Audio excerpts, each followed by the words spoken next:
Facebook live সম্প্রচারের মাঝেই হঠাৎ অসুস্থ হয়ে মৃত্যুর কোলে ঢলে পড়েছেন সামাজিক যোগাযোগ মাধ্যমের জনপ্রিয় মার্কিন কন্টেন্ট ক্রিয়েটর জন ডেভিস। গত বুধবার যুক্তরাষ্ট্রের টেনেসি অঙ্গরাজ্যের জেলিকো এলাকায় নিজ বাসভবনে তার এই আকস্মিক মৃত্যু হয়। মৃত্যুকালে তার বয়স হয়েছিল ৫৫ বছর।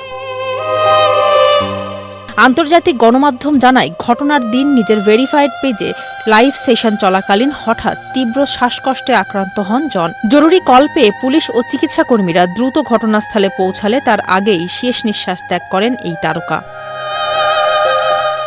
জন ডেভিসের সম্মান এবং পরিবারের গোপনীয়তার বিষয়টি বিবেচনা করে ফেসবুক কর্তৃপক্ষ সেই শেষ লাইভ ভিডিওটি সামাজিক যোগাযোগ মাধ্যম থেকে দ্রুত সরিয়ে ফেলেছে। তবে মৃত্যুর মাত্র একদিন আগে মায়ের সাথে ধারণ করা একটি রান্নার ভিডিও এখনও তার পেজে রয়েছে, যা দেখে ভক্তরা আবেগাপ্লুত হয়ে পড়ছেন।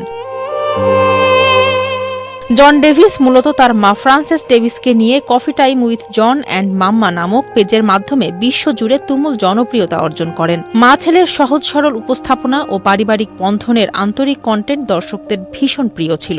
মৃত্যুর মাত্র একদিন আগেও মায়ের সাথে তার রান্নার ভিডিওটি এখন ভক্তদের চোখে জল এনে দিচ্ছে। তার এই আকস্মিক প্রয়াণে কোটি ভক্তের মাঝে নেমে এসেছে শোকের ছায়া। ফারজানা হাসিন, মানবকণ্ঠ।